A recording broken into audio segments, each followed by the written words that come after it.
महाराष्ट्र के बारामती के आसपास एनसीपी नेता अजीत पवार का निजी विमान दुर्घटनाग्रस्त हुआ। बताया जा रहा है कि लैंडिंग की कोशिश करते वक्त प्लेन क्रैश हुआ, विमान में आग लगी और तेज धुआं उठने लगा। एक वीडियो में देखा जा सकता है कि अजीत पवार का विमान खेत में कहीं क्रैश हुआ। पूरा विमान देखते ही देखते जलकर राख हो गया।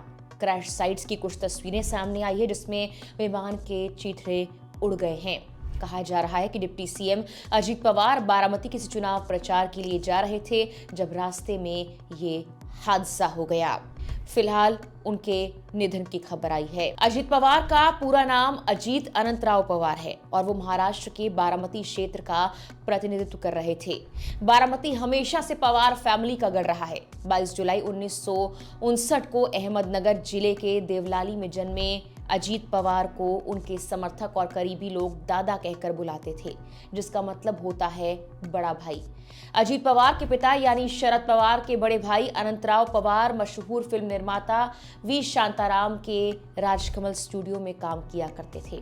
पवार राज्य के उप मुख्यमंत्री थे। अजीत पवार की शादी सुनेत्रा पवार से हुई।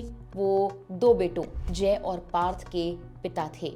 अजीत ने देवलाली के स्कूल से ही प्राथमिक शिक्षा ली थी और फिर महाराष्ट्र बोर्ड से सेकेंडरी स्कूल से बाकी शिक्षा पूरी की थी।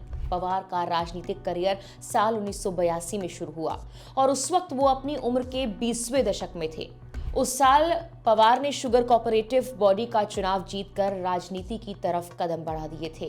साल 1991 में पवार पुणे जिले के सहकारी बैंक के चेयरमैन बने। 16 लंबे साल तक इस पद को संभालने के बाद पवार ने बारामती संसदीय क्षेत्र से 1991 में लोकसभा का चुनाव जीता। देश की राजनीति में 91 में डेब्यू करने वाले अजीत पवार ने अपने चाचा शरद पवार के लिए ये सीट छोड़ दी और उस वक्त शरद पीवी नरसिम्हा राव की सरकार में रक्षा मंत्री बने थे।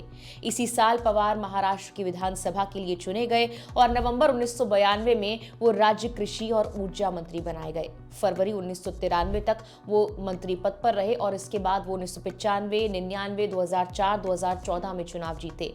उनके पास कृषि, ऊर्जा, जल संसाधन जैसे विभाग भी रहे। इसके अलावा 29 सितंबर 2012 से 25 सितंबर 2014 तक राज्य के उप मुख्यमंत्री रहे। महाराष्ट्र की राजनीति को करीबी से जानने वालों की माने तो अजीत पवार हमेशा से एक दिन राज्य का सीएम बनने का सपना देखते आए हैं। साल 2009 के विधानसभा चुनावों के तुरंत बाद ही उन्होंने राज्य के डिप्टी सीएम बनने की महत्वाकांक्षा जाहिर की थी, लेकिन उस वक्त ये पद छगन भुजबल को दे दिया गया।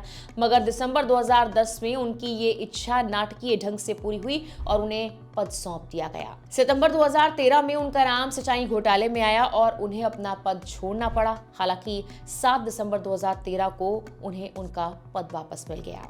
2014 लोकसभा चुनावों के दौरान उन पर मतदाताओं को धमकाने के आरोप भी लगे। कहा गया कि उन्होंने गांव वालों को धमकी भी दी थी।